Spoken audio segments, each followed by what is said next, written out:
So नमस्कार सगळ्यांना। कालच्या व्हिडिओमध्ये मी तुम्हाला एक छोटंसं पिल्लू कोणतं सापडलं आहे आम्हाला ते गेस करायला सांगितलं होतं आणि माझी भाची आहे अर्चना म्हणून तिने बरोबर आन्सर दिले आणि अजून एक कोणतरी आहे त्यांनी पण बरोबर आन्सर दिलेला आहे।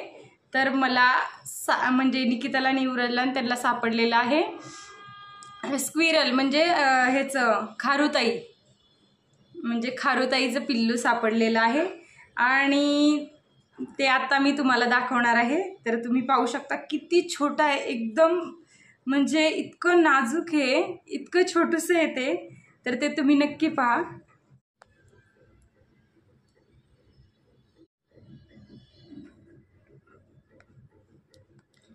हे पाहू शकता तुम्ही, त्याने डोळे उघडलेले नाही आहेत अजून, किती छोटे आहे। आणि मी त्याला ह्या म्हणजे जे आपण ते कान साफ करायचे असतात कॉटन बग त्यांनी त्याला दूध पाजते। तर हे इथं पाहू शकता त्याने अजून डोळे उघडलेले नाही आहेत, खूप छोटंसं आहे हे आणि त्याला काही दिसत नाही बघा, असं पडतं ते। आणि हे पाहू शकता छोटंसं पिल्लू, त्याला आता मी दूध पाजणार आहे। दूध कसं पिते ते पहा तुम्ही, हे बघा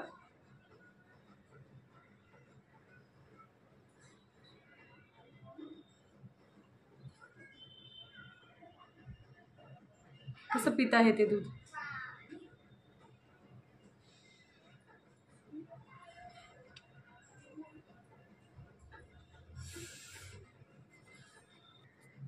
आणि त्याचं 2 घोटातच पोट भरते, बघा कसं पिते।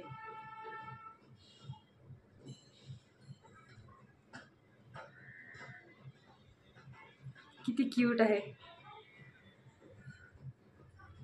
किती वाटते नाजूक आहे खूप।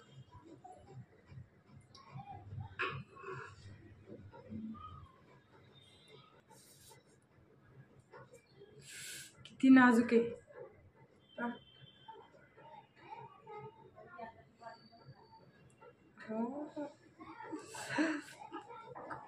कसतरी होते, डेंजर आहे, किती नाजूक आहे ना छोटंसं। श्री स्वामी समर्थांच्या कृपेने हे छान वाढावं, मोठं व्हावं आणि त्याचं आयुष्य उदंड असावं, हीच स्वामींच्या चरणी प्रार्थना। आणि ते आता सध्या थोडंसं चालण्याचा प्रयत्न करते। फरशीवर ठेवलं तर त्याला चालता येत नाही, कारण त्याच्या पायाला नखे आहेत ना, त्या नखांमुळे ते घसरले जाते आणि ते लहान आहे, 2-3 दिवसाचंच असल्यामुळं ते प्रयत्न करतंय चालायचं, त्यामुळं ते असं पलटी मारते पडतं, जसं की लहान बाळं कशी असतात सेम तसंच ते अजून लहान असल्यामुळं त्याला पूर्ण पळता येत नाही। आणि ही त्याची झोपण्याची टेक्निक आहे, ते असं झोपतं, त्याला गरम म्हणजे अंगावर टाकलं ना एकदम छान झोपून जातं। आवाज बघा त्याचा,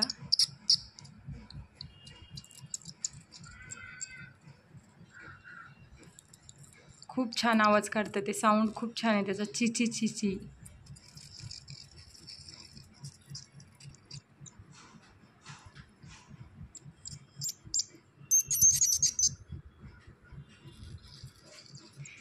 त्याला दिसत नाही ना ॲक्च्युली, ते त्याचा रस्ता शोधत असतं।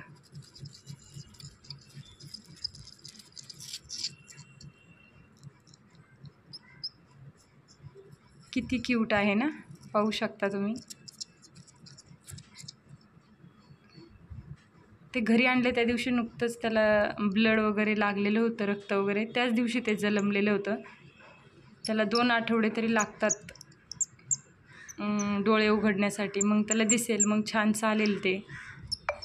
जर ते आणलं नसतं निकितानी युवराजनी तर ते एखाद्या गाडीने वगैरे गाडीखाली आलं असतं, गाडीने चिरडलं असतं, तर ते आणलं ते बरं झालं। कसं की ते त्याने डोळे उघडले, व्यवस्थित चालायला लागलं की त्याला आपण सोडून द्यायचं जंगलात, ते गेलं तर ठीक आहे, नाही तर राहिलं तर राहिलं, ते त्याच्या मर्जीवर आहे।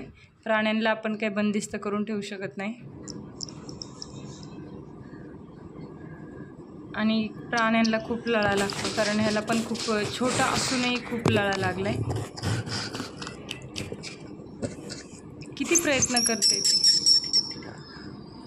त्याचा आवाज ऐकू शकता तुम्ही, किती सुंदर आवाज आहे। ते आणलं त्या दिवशी त्याच्या शेपटीला केस नव्हती, पण काल परवा त्याच्या शेपटीला केस आलेली आहेत.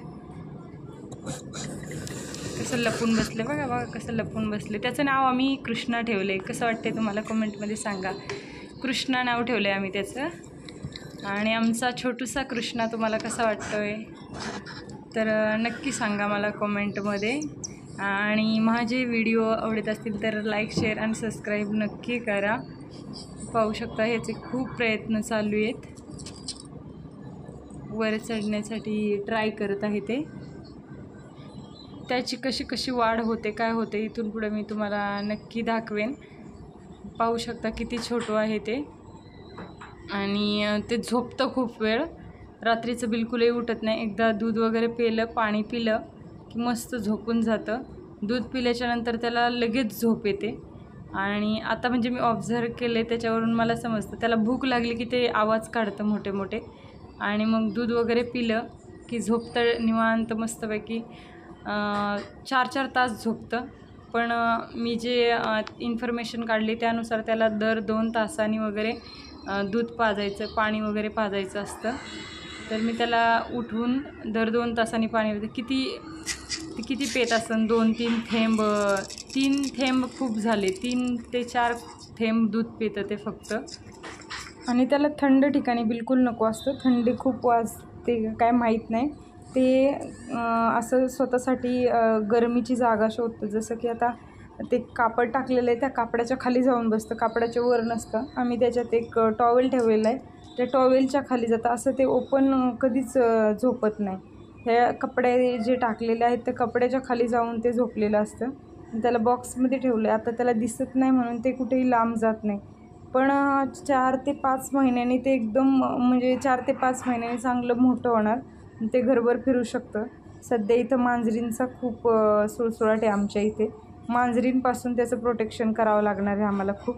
कारण कसं होईल, आगीतून उठून फुफुट्यात पडण्यासारखी त्याची तऱ्हा व्हायला नको. आणि हा व्हिडिओ आवडला असेल तर नक्की लाईक, शेअर आणि सबस्क्राईब करा. थँक्यू.